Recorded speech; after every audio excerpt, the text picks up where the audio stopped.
Happy Sunday, doll people, and welcome to this week's Community Spotlight interview. The person that we're interviewing today is such an inspiration. I really enjoyed this interview. It felt like just catching up with a good girlfriend, and I can't wait for you guys to get into it. Before we get into the interview, I want to say thank you to all the new people that have found my DMs.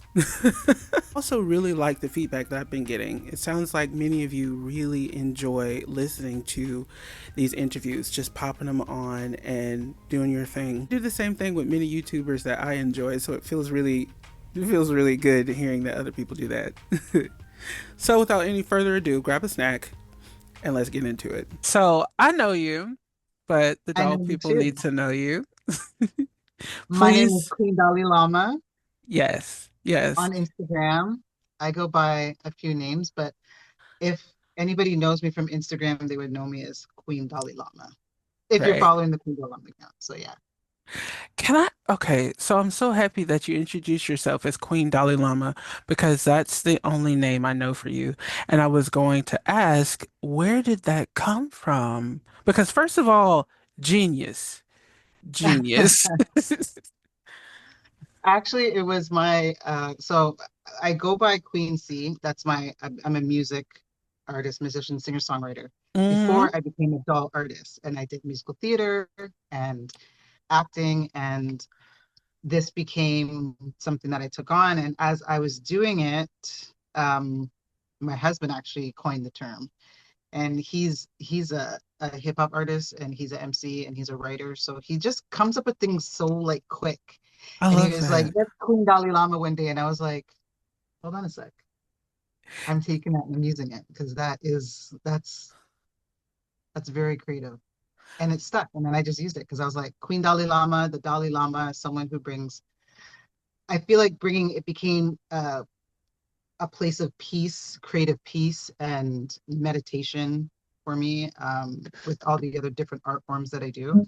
So I felt like it just worked. I love that because whenever I would say it out loud, it says a lot. Like when you say the Queen Dalai Lama, first of all, you know what the name is saying. So I love it. Mhm. It commands so much respect. Mhm. So, the Queen Dalai Lama, I ended up finding you on Instagram some time ago, and it was through your doll line. Uh, I'm blanking on how the whole name go. Is it just Her Story? Yeah, her story doll.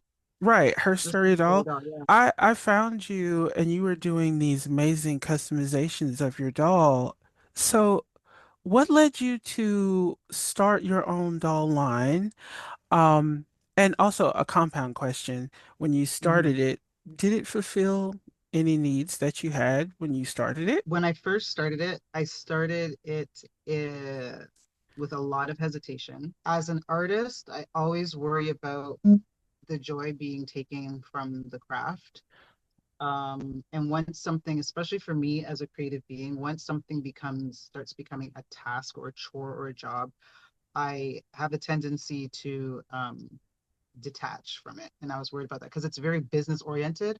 Mm-hmm. I'm not a hyper business oriented person. Do I like doing things that I can, create into like a brand or like a thing that people can gravitate towards and get something positive out of? Yes. But so many people are just like, you got to start a doll line. And I was just like, I don't know if I'm built for that. Like mentally, my mind doesn't operate at that speed unless I'm doing art. So, but after a while, I just started researching for about 2 years on how to do this. And there's not many examples in Canada, being a Canadian artist and then being a Canadian doll artist. There's not many examples really to draw from here. Mm-hmm. So I just did it. I did a GoFund, no, Kickstarter, no, GoFundMe, one of those two, Mm-hmm. to kind of help build the line, and get my first run in. And my son helped me kind of design the concept. Like I already knew what I wanted, but I got him to just like sketch out the visual. And it was a lot of research. It was fun. But then there's a point where it's like, okay, now you got to get down to business. You got to deal with all the administrative aspects. You got to deal with the money. You got to deal with conversions and all of that. And I had to really work hard to not let that overwhelm me because that aspect is just super overwhelming for me. It's probably why I'm not pushing it as hard now because of the things that just came along years after, where it's like shipping costs go up, conversions go up, people from overseas who want, and they're just like, I'm not paying for that type of shipping. And it's just like, I don't control the shipping. I literally just ship out the product. So it becomes, or people telling you, oh my gosh, you're selling it for that much. I'm not paying for that much. I could go to Walmart. And I'm like, then go to Walmart. Like, because it's like, it's Right. not hurting my feelings. Not everything isn't for everybody at Right. the end of the day. So I found myself explaining a lot to people why the price is what it is, why I feel, it's valuable because the quality is good. And I put a lot of research and effort into it. And it honestly, it can be very draining. I love my line, but I still get messages if I'm going to like restock like the medium skin doll. And I'm like, no, not where the state of the world is at. Like as a Canadian, I have to move in US dollars and Hmm. it's not beneficial for me. And then tariffs.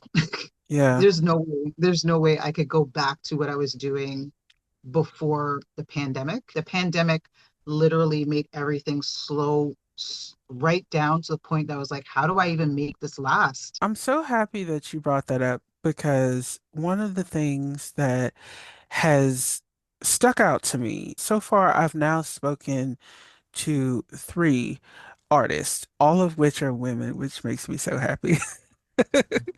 But the fear of losing the connection that you have with your artwork to business practices is something that seems to be up here on many creative people's minds.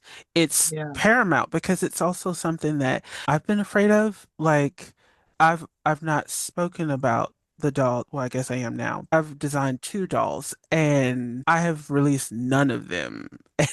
And it's because I am afraid of losing the safe place with my creative connection. I'm not afraid of the business portion, but I'm Mhm. afraid of becoming bitter because of the business portion. Business makes me bitter. I Yeah. feel that because once you learn it, it's cool. Like once the ball was rolling and I'm like, okay, this is how I do things. This is how I do the banking side. This is how I deal with the factories. Some people don't understand as well.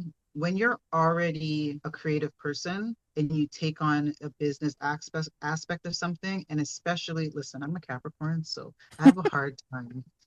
I have a hard time having a team, like, because I just know how I want things done, and I have a Mhm. hard time asking for help. I'll admit that. I take accountability on that. I've gotten much better. So really, it was just me. My two backers were my husband and my mom, and there was nobody else with hands in the pot. Like it was Wow. me. So a lot of times when people are talking to you as a dull line, they think it's a company. So there's people, and it's like, no, not all Mm-mm. companies have people. Sometimes the people is the one person.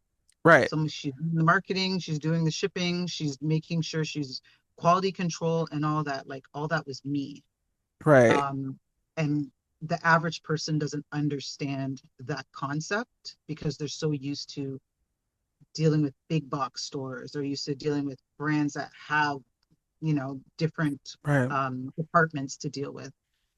Yeah. And when you're a solo, person who's building something, you don't have that luxury.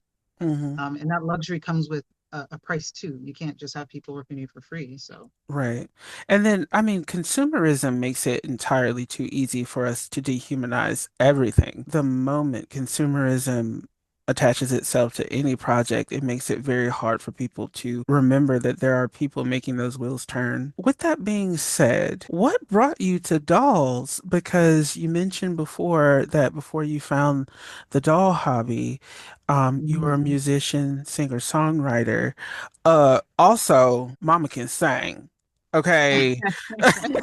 Thank you. Thank you very much. I just had to say that. I just had to say that. What brought me to this is one of my first story dolls. And I haven't sold her because I'm like, I'm so attached to the She's work so that I put cute. in on her. I'm so attached to the work that I put on her that I'm like, I can't. I can't Hmm. part with her. What got me into dolls, honestly, Hmm. was my daughter at the time. She was 5, and I refused to buy her dolls until she was old enough to have the conversation as to why she wanted certain dolls.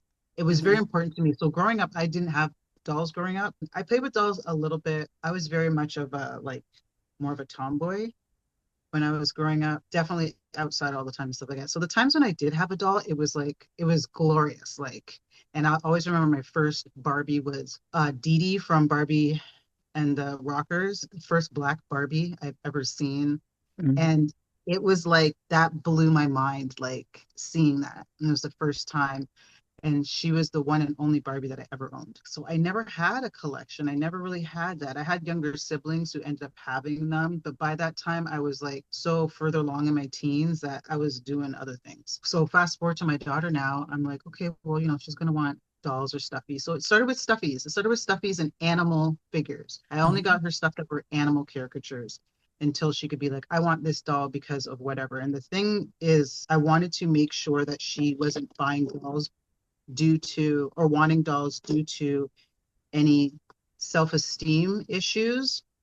Being a little black girl growing up in Canada in a school that, the school was pretty diverse, but the fact is there are still racial self-esteem issues that happen within the school systems. So Mhm. I didn't want it to be like, I want this doll because I want to look like this, because I remember feeling that way. I remember going through that where it's like, why could my hair be like this? Why can't I? They're calling me this. Why can't I just be like this so I don't have to deal with those social issues? That was really important to me. That was the main thing because if people were buying her a doll, I'm like, you can buy her all the dolls you want, but I need you to make sure there's an intention as to why you're buying them for her. Mhm. Don't buy it because the shelf is full of blonde hair, blue eyed Barbies, and that's the hottest thing, and you're just going to get it for her. Is how is that going to make her feel? You can have it in her collection, but I don't want that to be her first doll because then Right. that's setting the standard as to what a great doll should be, and that's not what it is. So I started customizing dolls for her. That's how my customizing started. It's Wow. actually the Sew and Style Barbie doll line. We couldn't get them in Canada, Oh God, but I that would was go such a across good to the line. States. What?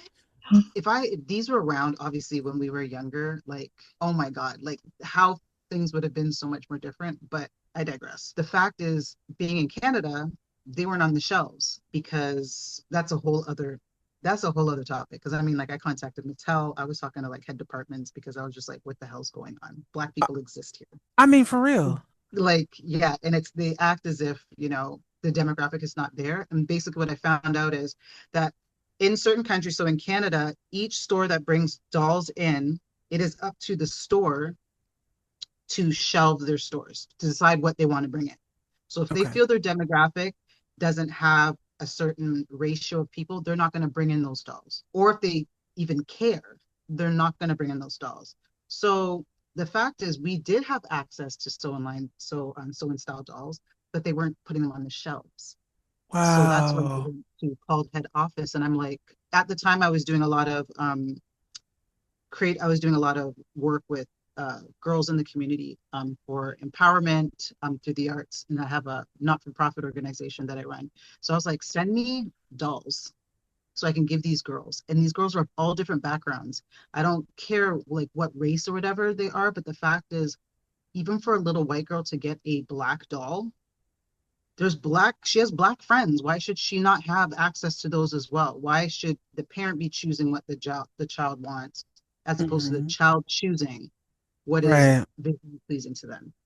So that's kind of how that started. Yeah. So I started just customizing dolls that I would find across the border when I would go across there to get like some cheap goods because they're so expensive over here, and started doing their faces. And then I just started studying rerouting and making wigs and all that stuff. And then tutus, like I had people being like, "Oh my gosh, can you do one for my daughter?"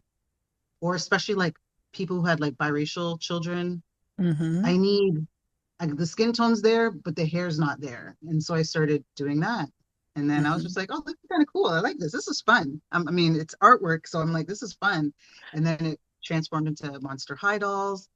And then my daughter kind of slowly started growing out of dolls.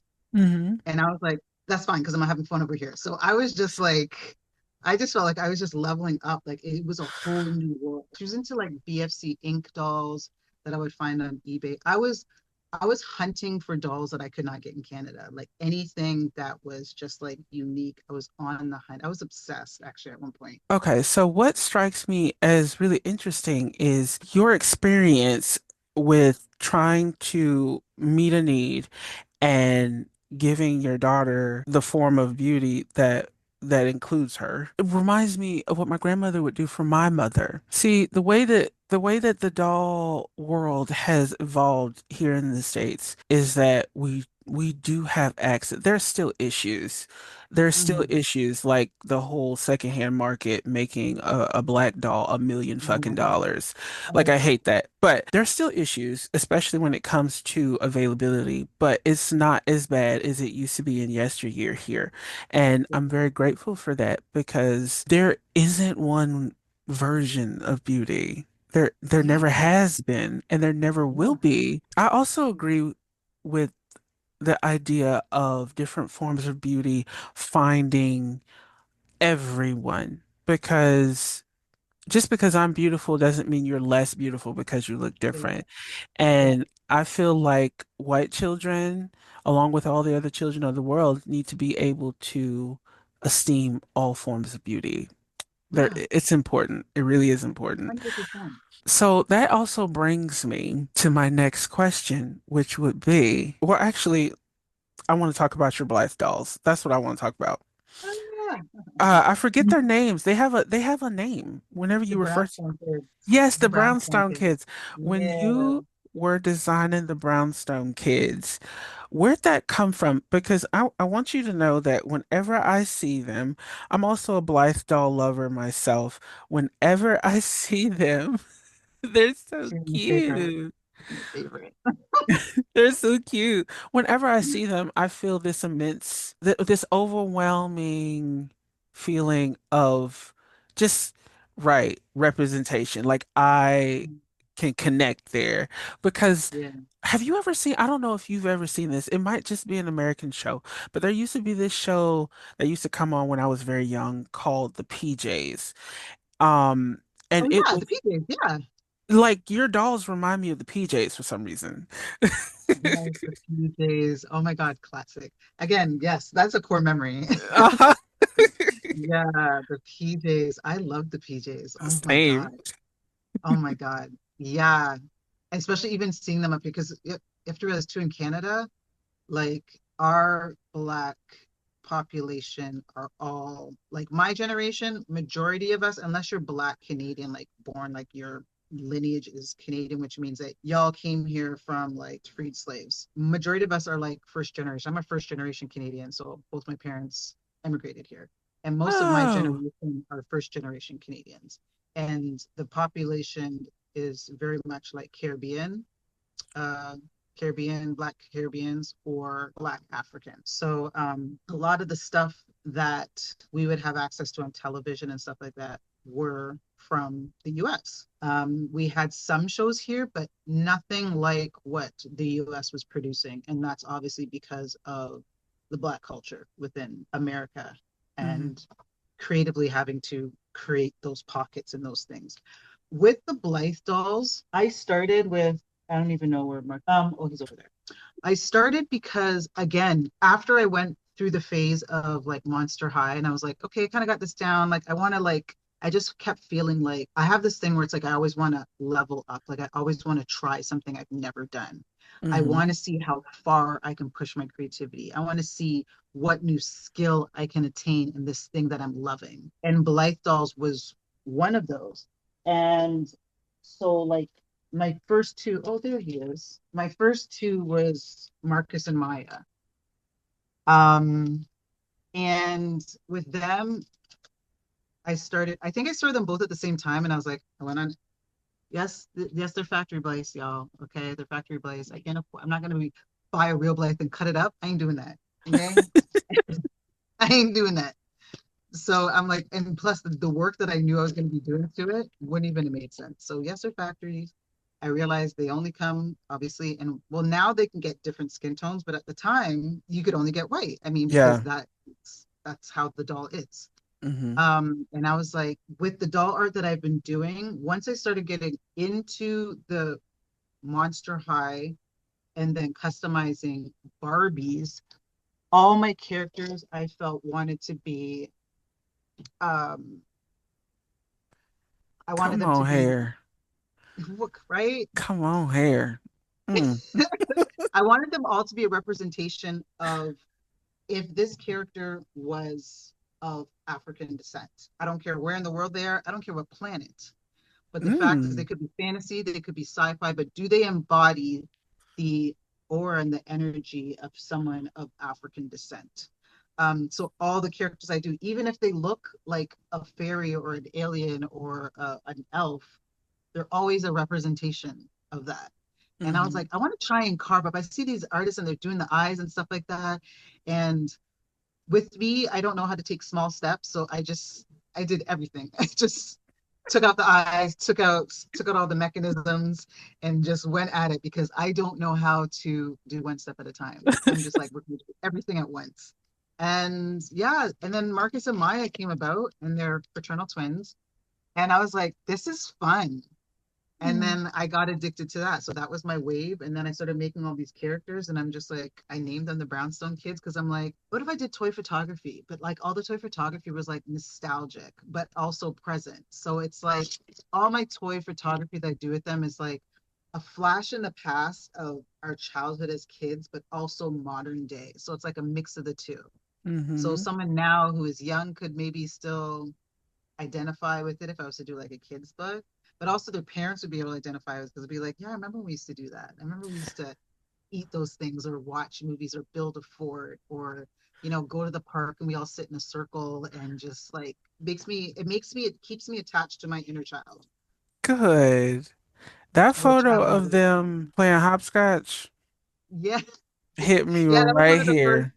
that was one of the first when Astrid, because I actually bought one from a girl who was on met on Instagram, and she was selling hers, and she kind of did the nose and the mouth and stuff, and I was like, oh, it's cute. Kind of looks like a little light skinned black girl, but she had Hmm. dark hair, or she could have been biracial or whatever. But I was like, it looks like a little light skinned girl. I'll buy it and see, and then I can examine it, Uh-huh. so I can start studying it. I love that you decided to get a Blythe doll and take it towards black childlike youth Mm, because people have done it. Like some of the best artists that I've observed have brought their culture into their artwork with Blythe dolls. Like there's an artist, mm, what's her name? I think it's Splatter Girl from the UK. I think she's from the UK. She's this Asian woman. Or rather, I think she's an Asian woman. I don't really know mm, her entire identity, but her dolls, they look Asian and they've mm, got this really good, just her sculpting and paint and how it all marries together with the style is yeah. so her. And I love that you also do that too, because that's Yeah. important. That is so I think important. so. I think so. Even just being able to like after Marcus and Winnie, when it was just literally learning how to chisel and carve that plastic, which Mm-hmm. was just and then when I got to Marcus, I was like, oh, you can make them look like they have teeth. I gotta try that. Never Mm-hmm. did it before, but I'm gonna try it. And then with Winnie, that's how she has the more of the open smile with teeth. And then I started sculpting her nose because I'm just like, well, not all Black people have like a little tiny nose. Those two have little tiny noses, but Mm-hmm. I want to see the roundness. I want to see the little nostrils. And I started sculpting. And then by the time I got to Drayvon, I started sculpting his lips because I was like, well, they all have different kind of lips. And he has like a little smirk and he has freckles with his little locks. And You're so and I tried to cute. dimple it. He's the first time I did a dimple too. I was like, I wonder if I can do a dimple. I hope I don't F this up. But it turned out so. But I just love the whole experimenting process because even if it did mess up, I would turn it into something else See, that's and where make I'm it. at. I'm at Yeah. there. I'm right there with you. Like I've had people ask me if I'm afraid of messing up. And I'm like, yeah, but also I know that I can work with my blunders. Yeah. You don't have to That's stay the fun in. part. Like, it's kind of pissed you off in the moment, but then you're like, when you actually take that blunder and then you make it into something, and you're just like, man, I did that. Like, I'm Mhm. so creative.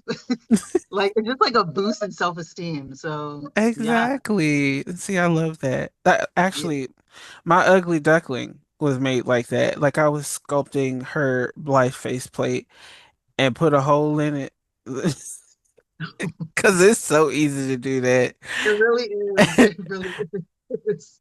And then so I was like, I'm gonna sculpt a beak on this damn thing. Call it a day. So cute though. So cute. Like, especially if you weren't even going in that direction and all of a sudden it's like you gotta like veer left hmm and then you're just like, yo, oh my gosh, okay, hold on a sec. I got something here. I got something here. And it was something that I always wanted to do. I have this book. What's the name of the book? It's called The Doll Scene. And Mhm. the book is, should I get the book? Yeah. Have you seen? Let me get the book. Let me No, I just get the haven't. book. Let me get the book. Okay. Oh God. Why do I do this to myself? Let me just get the book. Okay. Okay. So this is the book. It's called The Doll Scene. Okay. This book, I had to get this book. I remember when it got it's one first of all, it's one of my favorite books, but also I remember when it got published.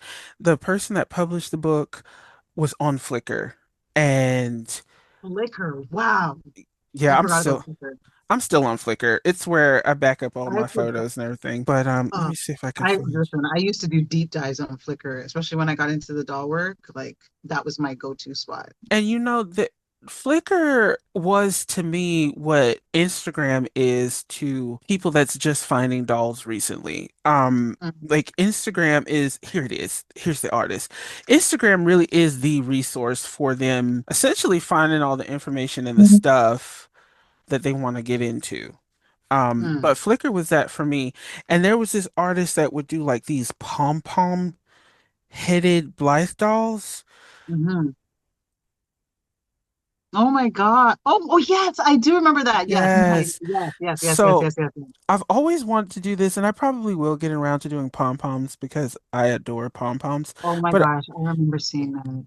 this girl in the pink right here, Hmm. her in particular, I need to knit this. I need to knit this. Anyway, her in the pink, she's got like this weird like beak. I'm not sure what she was Hmm. supposed to be, but I remember seeing her and being like, one of these damn days. One of these days. And this book is important to me because also you could see really nice face up work in here. Yeah.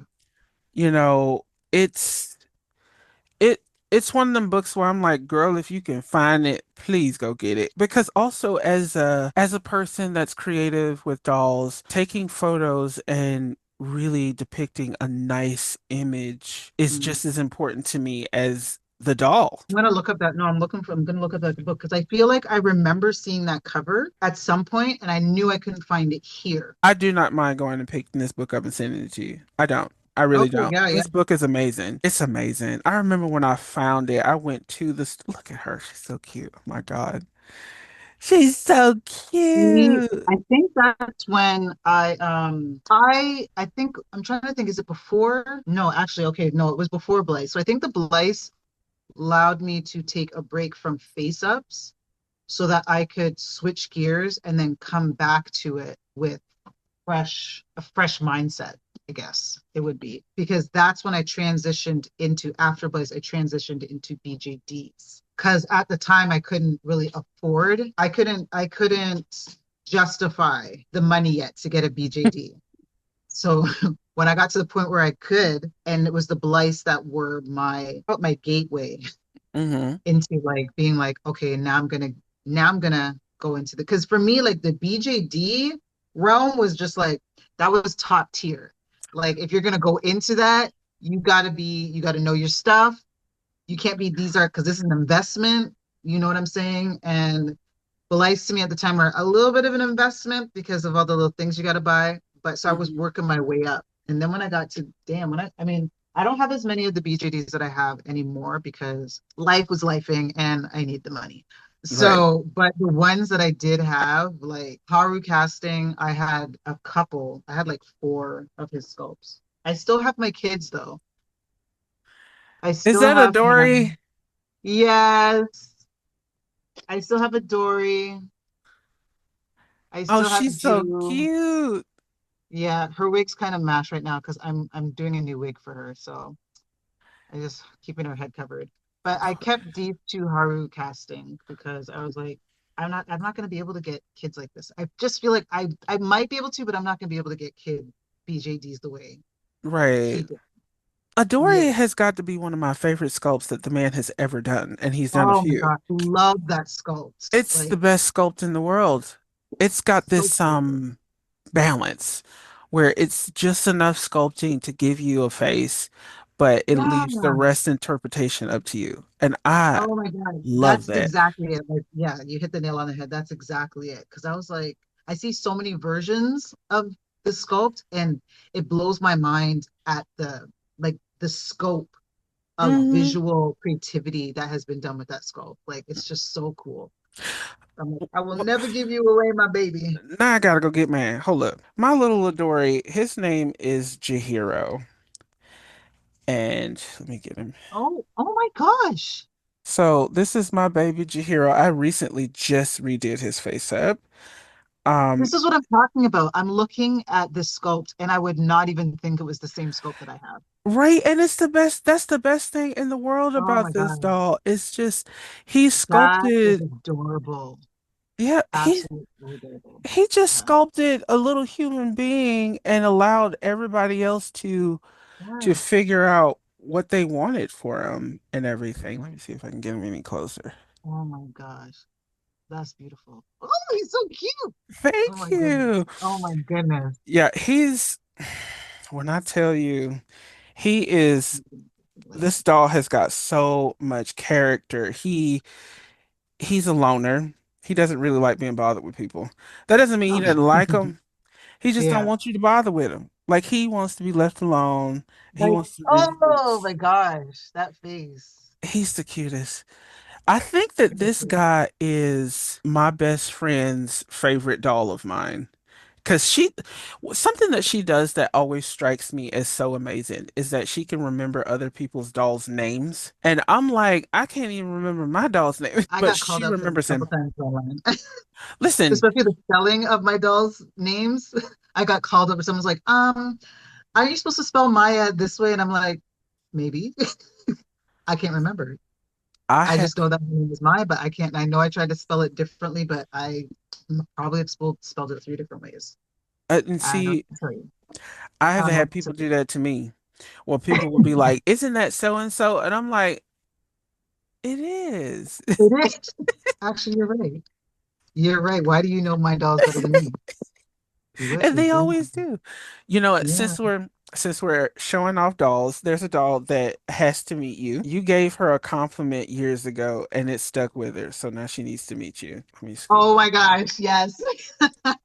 You gave this little lady a compliment years Oh my ago, and she gosh. was like, "You doing an interview with Queen Dalai Lama? I have got to say hello." I don't know what it is, and I've seen the sculpt a couple times, but I'm like, Joshy, your sculpt, like the hair, like the pixie with the little swoop. Oh my gosh. Like I can't. Like Yep. she's a little diva. She's like a little diva, but she's chill, like unbothered. And her little Ugg boots. Oh my God, I can't see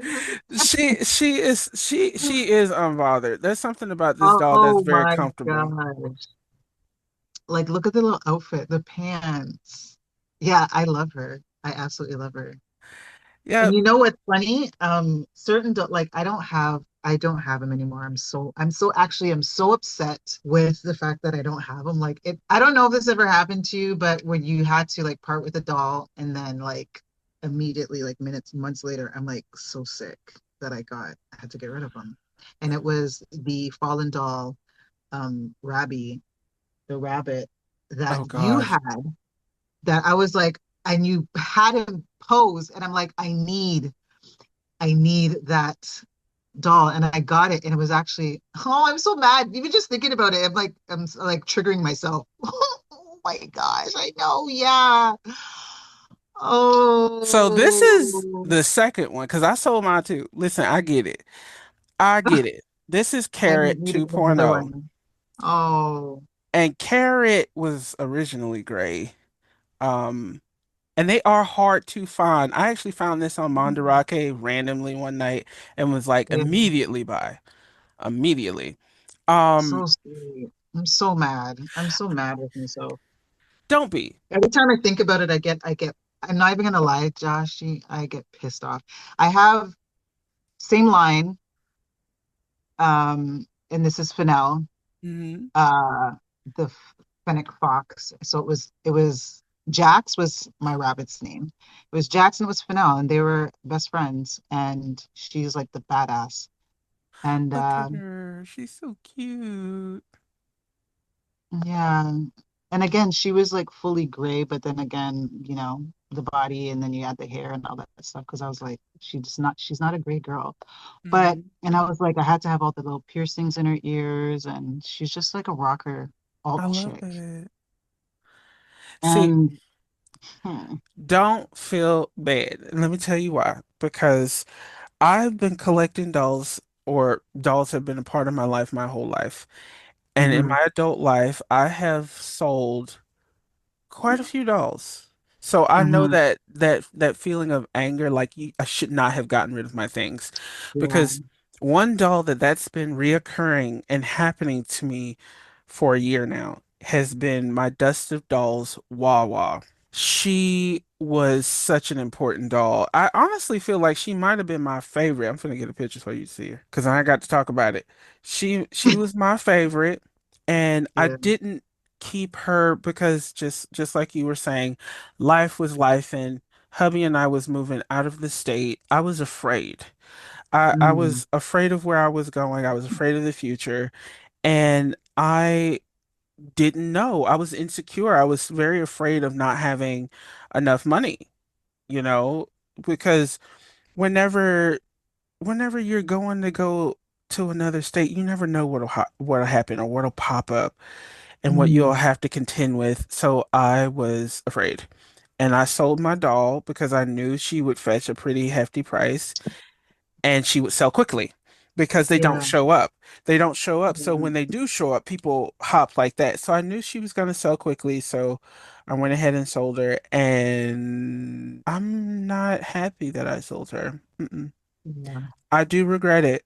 I do. Every time I think about the fact that I don't have her anymore, it doesn't drive me crazy, but it makes me a little pissed if I'm honest. yeah. Let me see. Oh yeah, I do remember her. Oh, you Yeah. don't have her anymore? Mm-mm. And see, she sold so quickly that some of the people that her name was Yumi, people used to Mm-hmm. be like, "Why don't post pictures of Yumi no more?" And I'm like, "'Cause I don't have her anymore." Oh, damn, You know, no. she sold so quick that like I put her up in 33 minutes. She sold.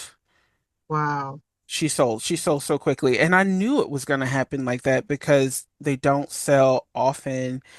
So when they Oh do pop man. up, but I've not seen anybody trying to sell one. And And I haven't seen nobody trying to sell the rabbit. And I'm like looking, found out. And then I'm like, at least can somebody buy her? At least if I don't have her, then it doesn't make me feel as bad.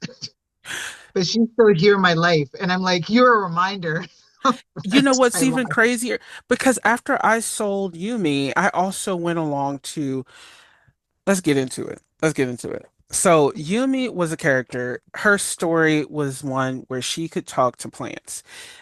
Mhm. She was a human girl that happened to be in in her mind at one point she was like, I'm cursed with talking to plants, but it's really a blessing. She was able to Mhm. speak to the fauna and nature outside and figure out what they may need so that they can thrive. So I connected with that character so deeply that I went and bought another Dust of Dolls doll that Mhm. was a USD size smaller to Okay. be her younger self. Like, Oh, so, okay. like, Yeah. because she was a pretty big girl, and I went and bought that doll to be her younger self, and I just kind of was living in a world where the character and the doll themselves just brought me immense amounts of comfort. Mm. And again, my fear of struggling and my Yeah. fear of being without scared me more than my connection with her in the moment. And what's even crazier is I remember my husband was like, "Don't sell that doll." He was like, "Please don't sell that doll." And I was like, "We have to. We have to. Like, we don't know what's going to happen. We need money. We need this, provisions and, bills and all that stuff." Hmm. And she sold within those 33 minutes. And I knew that I had to pack her and she had to leave then, or I was going to give them people back their money. Yeah, Like, I yeah, knew it. So I was in there and I was angry. That was yeah. the most pissed I've ever been packing a box. And I threw I feel a that. lot of her stuff that I made for her in the box with her because I was like, if anything connected to her is here, it's just gonna make me Yeah, even more upset, you know? So yeah. I get it. Yeah. And the whole thing is too, like with that, after I seen your Fallen Doll, other thing that pissed me off is my eldest son had given me money to go towards it. So for my birthday. And I was just Oh, like, and I started making him as like a rabbit version of my eldest son. He was like in a rock band. He had like the red locks, kind of like tinted. So I kind of made him very much kind of like that. Like he was a skater kid, you know what I mean? And I was like, I'm gonna make this kind of character and model it after. But then both of them didn't go at the same time. And now I'm like, I've been looking, I've been looking and I cannot find. So then I decided I'm no longer getting, I think that's what made me no longer get large, like 1/4 scale. I got rid of all my 1/4 scale because also I realized that I had way too many ideas for them. mm, And I love making dioramas. And my ideas sometimes are bigger than the space that I have, which ends up leaving me stuck. hmm. And that becomes creatively frustrating. So during that time when it's like I need this money, I started selling all my 1/4 scales. So now I just have my two USDs. I have this girl here. Oh, she pretty. Is that Mew doll? This, yep. I know a Mew doll when I see Yeah. one. I even have a guy, and I Come haven't on done here. anything. Listen, Come on here. like When she's too pretty. She's when I too tell cute. you she's so cute, look at her. Oh, I do love this one. And then this little tiny one here, because I was like, well, I can do more things when they're this small. And she's like, yeah, she's 1/6, but she's like tiny still.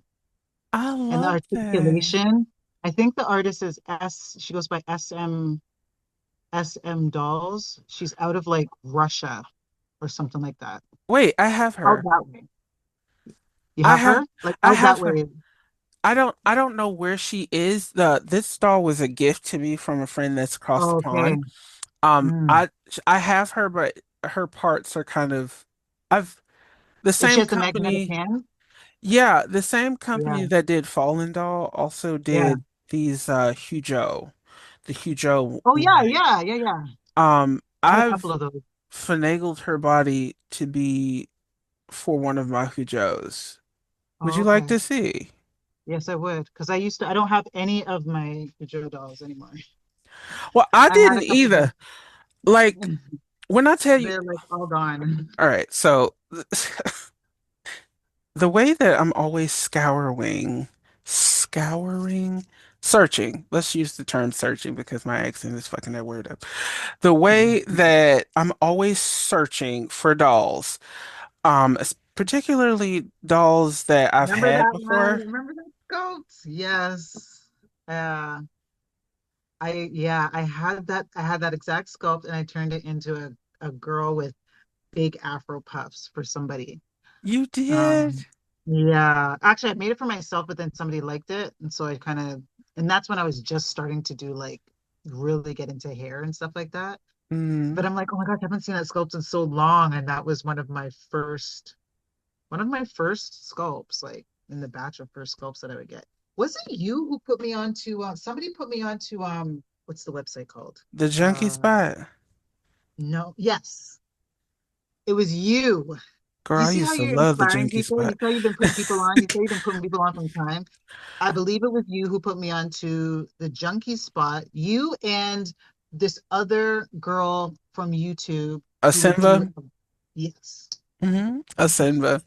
I listen, I've been buying from the Junkie Spot. I have not purchased from the Junkie Spot in some time, I but haven't been there on Innocent for years, a couple of years now.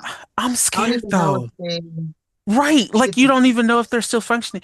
Like the yeah, last doll that I purchased from them was an anniversary gift, and their site hasn't been updated in some yeah. time.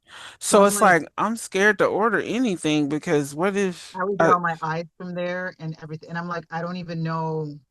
I don't know if they're at a standstill. Like if this, I don't know. Mhm. So I'm just I like, used to yeah. buy Mr. Super Clear from them. Oh, Yeah, I mean, they used to be my one-stop shop, and now I don't know if yep. they're functioning. Now, I do know that they had a Facebook page, and the woman Okay, I that, think they do. the person that was on the Facebook page would be updating, and they would do like little posts. Oh, this doll is going to meet their mom or dad in such and such state, you know. Yeah. So I knew that they was operating on there. Okay. But I don't know about that site. That site look a little It untouched. looks, yeah, it looks abandoned, but I mean, Yeah. who am I? Which, speaking of untouched, no, that's a terrible segue. Oh my God, I can't believe I said that. It's a terrible segue. Anyway, I'm gonna keep it going. So I know that you like to sew. Um, Yeah, so do you have anything on your sewing table that you're excited about? Anything that you want to talk about? I don't have anything doll related on my sewing table. And you know what? I'm been really struggling over the past, I would say year and a half, but because time's going by so fast, I would say 2 years. Okay. Like straight struggling creatively. Like there is a point where I was not this front room that I keep refigurating. I hadn't been in here for like half a year. Is at the front of my house, and this is where I do all my stuff. And yeah, I would come in here and I would just sit and be like, okay, something will speak to me. Let me just sit. Let me touch some of my dolls, see if I get inspired. And I couldn't be in here. I was so creatively burnt out. I had too many ideas that I wanted to do, but I had no drive or motivation to do anything. So it got to the point where people were like, "Oh, are you still doing dolls? Because I see you're just posting like your workout stuff and you're posting, then it became posting your roller skating and you're posting some."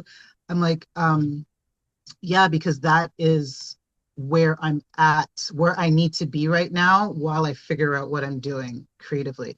Because I will always be an artist. I'm always like, I love what I do. I love the creativity, but there's a point where I was just every day it was like my space to just zone out.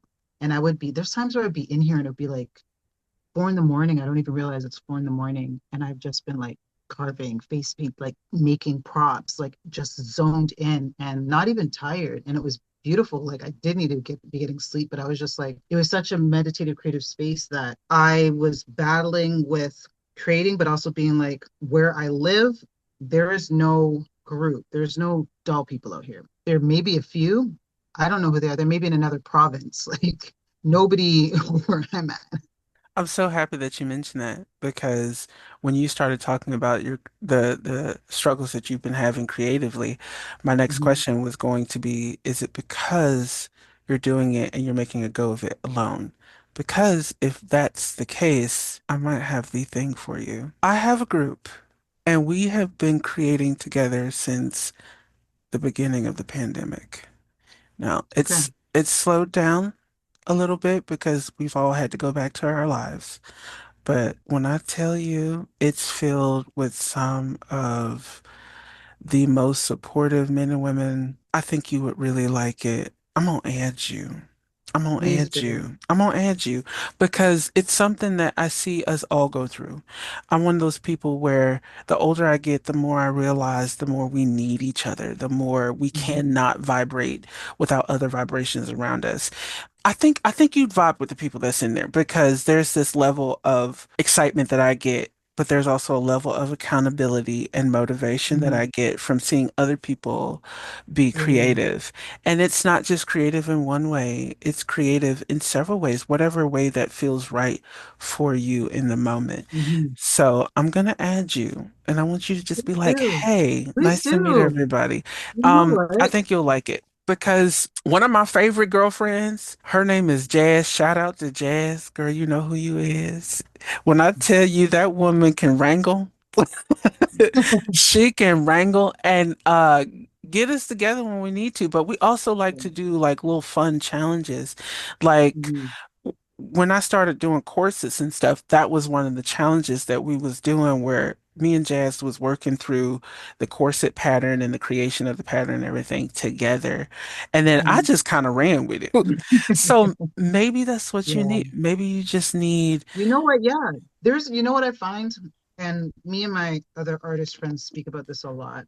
Right now, where social media is not where, and we'll just take Instagram, for instance, because that's the main one. Where it was before the pandemic and even during the pandemic is gone. mm-hmm, Like the algorithm, if you're an artist, the algorithm has effed up my community connection so badly that they don't even show up mm-hmm, like how it used to show up. Even when you ask the algorithm by actually going to these accounts, liking, commenting, it's like there was a point where it was just like all the things that I liked, and I worked hard to curate my social media account so that I'm getting what I want. right, And right, now it's like there was another artist, another adult artist who I was talking with as well. It's just like that community that we work so hard to build on there. It's like it's not even it's not even maintainable mm-hmm, because once you do, the algorithm and how the social media platform is working and shifting and just basically giving you what it thinks that you want or what's right, popular. It just it's kind of like you're building a sandcastle and the tide comes in and just like wipes it out and then you got to like keep doing it again. It's like there's so many handles that I loved because they popped up and I don't know them necessarily by the handle, but I love their work and it's like I got to remember mm-hmm. all these like I trying to find them. I don't remember. I Girl, you don't can't remember a even lot of the save names. hashtags no more like you used to be You able to. can't. You Yeah, can't. I'm just like, so that aspect of it, which was a big part of how Queen Dalai Lama operated and shared, I can't. So when people are just like, "Are you still doing it?" I'm like, "Yeah, but I can't do it the way I was doing it anymore. It doesn't work. right. And it's not me. It's just the way everything has shifted in this digital on these digital platforms in this digital world. It's no longer creative artist driven as it used to be. Mm-hmm. Now it's more like there's content creators, but it's just a mash of everything. And a lot of this stuff I constantly have to be being like, don't want to see irrelevant, don't want to see irrelevant, like spending half my Right. time and I even want to be on here. So there's a point where it was just so hard that I had to keep feeding it. And that's what burned me out. Cause it was like if I don't feed with my create things that I'm showing, the algorithm is not going to show me or send to me what I need to stay connected. I have to, it's like, you got to keep posting and you got to keep showing if you Right. want your things to be seen. So it's just like, I'm not doing this. This is not why I came into this. This is not Right. why I came into this. It And then I got becomes, burnt out. yeah, because it really does become a job. Like I was discussing That with, I'm not getting paid for. Like, right, it's that you're not not even getting paid fair. for. Why am I Uh, working this hard? I don't know. I mentioned it in a live where I was talking to the artist of Meek's Dolls, although they are changing, they're rebranding. Her name is Aubrey. Okay.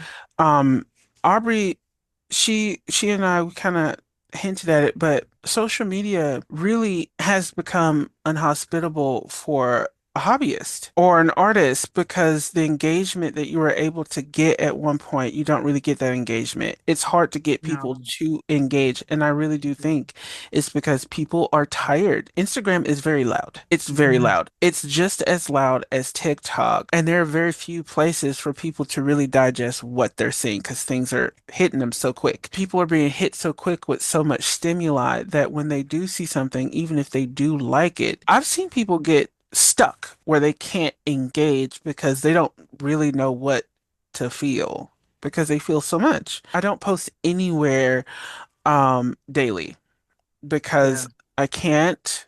it's not really sustainable for me having a Right. career and wanting to also enjoy my hobby. It really is built like the algorithm really they really only care about the folks that are making money. So Yeah. it's built for people to be able to churn out these reels or these posts so that they can make money, which I'm not against people making money. I'm No, not. make your money. But the Exactly.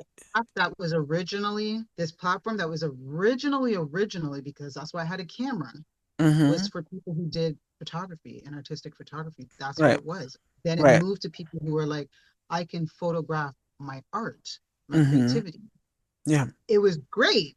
Yeah, it But then it was. was like, okay, now you guys got to start doing and like, do more Mm-hmm. reels and stuff. And it's like, I don't mind. Like, honestly, I do, not saying I don't like social media. I do. I like Mm-hmm. doing reels and stuff like that. That stuff is fun to me. Right, Like, same. I come from the editing world. I used to do all that stuff. You know what I Mm-hmm. mean? So I used to do videos and edit and all that stuff. That stuff is fun. Mm-hmm. But so at this point now, it's just like I just post whatever the hell I want. Like That part. I'm not no longer feeding the algorithm. I post what I want. If I do something and I want to share it and I like it, I'm gonna post it. If you don't like it, don't look. You don't need to give me a like, but I'm gonna post it anyways. Right. And now it's just like you post and it's just like with the hopes that someone is gonna see it who it's actually made for. Like I Right. can't be doing that. I can't And be doing that. So it's difficult. And see that's another one of the reasons why I'm doing these interviews because it's because of everything that we've just mentioned and right. above. It's hard for the newer doll collectors or even the doll collectors that have just kind of gotten lost in the shuffle.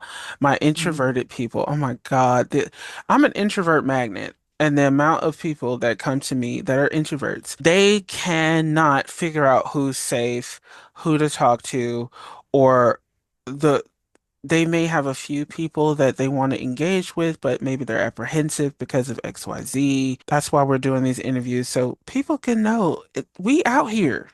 We out here. Well, I You hope know? I love that you're doing this, and I know it's going to attract who it needs to attract, like build it and they will come, type of thing. I just feel like these interviews that you're doing, they're the perfect. It's coming at a time when it's needed. The conversations that you've had with your previous guests, and with us here today, it's going to allow people to be nod along and be like, yes, yes, yes. That's what I've been saying to myself, or that's what I've been wanting to say, or somebody gets it, or okay, I'm not crazy. They're speaking on it as well. So I think what you're doing is perfect timing, definitely divine timing, in a time where creative people are really trying to find their footing in a space that used to feel safe but is no longer anymore. So they just want to know that, okay, am I doing this for not, or like it's like encouragement. Because even right now, our conversation that we had this evening makes me feel like, you know what, maybe I should go and sew something a little small tonight. You know what I mean? Like just do a little. I had now that you've made me pull out All of your certain dollies. dolls that I have, you know what I mean? And sometimes, when you just touch them and then all of a sudden it's like, oh yeah, I forgot how much I love you. Now it's like, I feel like this evening I'm like, I've got that creative spark and that's what I miss. And I think that is what you're going to be giving to a Mhm. lot of people who are going to gravitate to your videos because it's like artists help to spark other creatives, other Yes. artists. And I'm agreeing and I'm saying thank you because that's what you've done for me today, where I'm like, you know what? Yeah, I'm gonna make a little something today. I mean, I have the whole living room set over here. Maybe I should do a little photo shoot or something. Like I feel inspired, like, and that's what I was talking about, the lack of motivation, yeah, inspiration or just that determination to get something done. So I think that is definitely what you're doing and Let what me you've add you done. to this group. I'm adding you before I forget. First of all, thank you for everything that you just told me. I receive it. I love it. And I agree. I do feel like now is the perfect time for us to pull together as a community, to sharpen one another, to say, hey, you know what? I'm right here. You're not by yourself, you know, Mm, because that's what I'm feeling as a person that that's being poured into all the time, mhm, which is a gift when I'm speaking to all of these different people, and I speak to a lot of people on a daily basis, mm, like mhm. people feel alone. There's Yeah. this existential dread that people are feeling. They don't know who to reach out and touch with because right now in my country and the world, people are wound up, divided, and hurt from all of the atrocities that the world is going through. And it is the world. It's not just my country. No, it's the I, world. right, like I feel I can feel it. I can feel it. Mm, And I know that those feelings, when I've felt them for myself, when those emotions have belonged to me, the mm, only thing that's helped me is to find community. You've got to yeah. reach out, but it's hard when you don't know who to reach out to. So that, I mean, I was like, you know what? I'm finna interview Thank some you for people. adding me to that. I'm looking forward. I'm looking forward to that. Thank you so much. Again, and this goes to anybody who ends up watching any of these interviews. Yeah, just speak on it. Speak what you need in the space. Someone creates a safe space for you. That is the time to be like, you know what? This is what I need. Because you don't know who out there is going to be able to offer you as to where to go, kind of lead you in the right space. I'm talking to them about it now because they particular. That's okay. They Listen, particular. now's the time to be particular, okay? Because Yeah, they people be particular. infiltrating people be infiltrating spaces Right. just See, for the sake of kicking up dust right. and that's what I don't have time for any like just even my regular life. If I see any dust kicking up in any type of way, I'm out. Hmm. Now, I'm see, out. I wouldn't say I'm an angel because I do like a little gossip. I'm not even gonna lie. I love me a little tea. Let me say something. A little But, gossiping to nobody, okay? A right, little gossip. But I mean, if you're coming with the intent to not, without the purpose of what the space is created for, right. and you're using it for your own self-serving, you know what I mean? Like, then you might as well just go where you can be by yourself. But when it comes to community, I've met so many dope people on social media that I'm like, oh, I wish you lived closer. Because it's like I have so many times where I'm like, I'm finding my people. We may not be in the same, like, say, artistic genre or field or whatever, but I'm like, I'm finding my people and y'all live so far away. S- So that's one reason why I'm happy for that's one reason why I do love social media because I'm like the people that I've been able to connect with in other places, in other states or other countries that we check in on each other, You in every Canada, morning. right? Yeah. Southern Ontario. I'm not that far Listen, from the I'm half an hour from New York, okay? Half an hour listen. from Buffalo. You don't even know. I just told you that I speak to a bunch of people.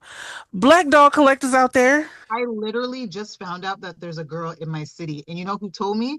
It was this doll collector who lives in Winnipeg who had to tell me that there was someone in my own city. I'm like, what do you mean?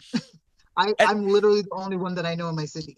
that's what I'm And she's talking like, about. no, I seen a post and they're doing a doll meetup and it's in Hamilton. That's where you are. I'm like, yeah, that's where I'm at. I've never heard. But then Yeah, again, also you spoke on introverts. I'm not, I just listen, I'm an received. introvert with extroverted tendencies. So I gotta Oh, be okay. very careful.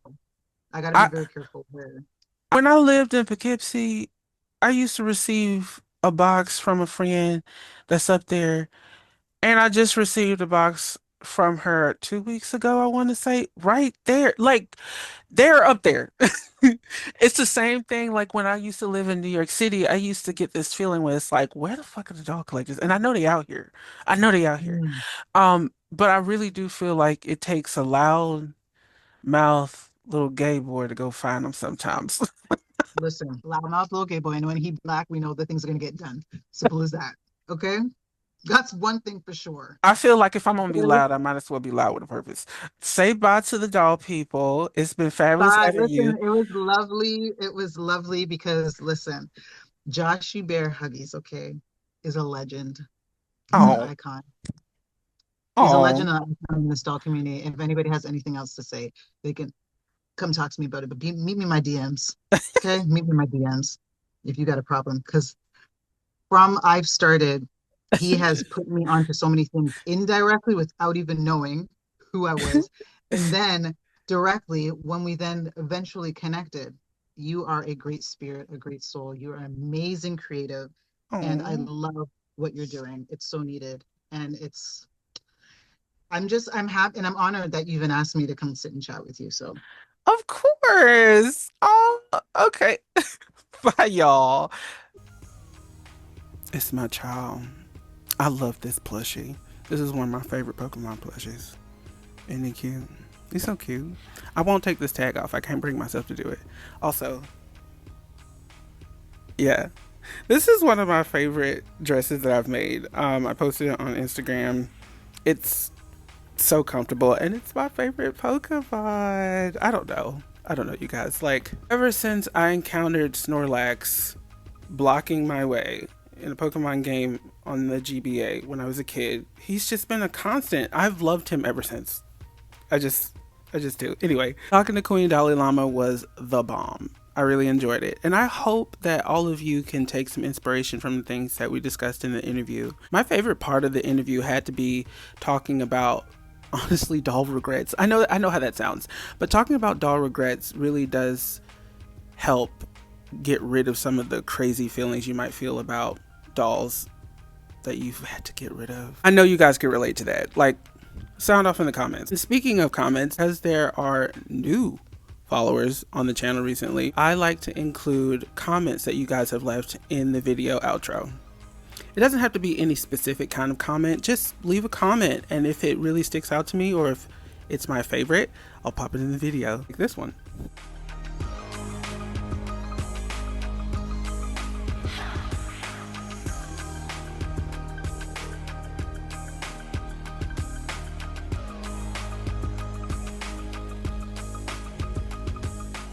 Oh, I'm so happy with this video, and I'm so happy with all the engagement we've been getting. So I want to say thank you to all of you. Like, comment, subscribe, share this video with other people. Let people know that we're all here and we're having really cool conversations on the channel. And I'll see you guys in the next one. Bye.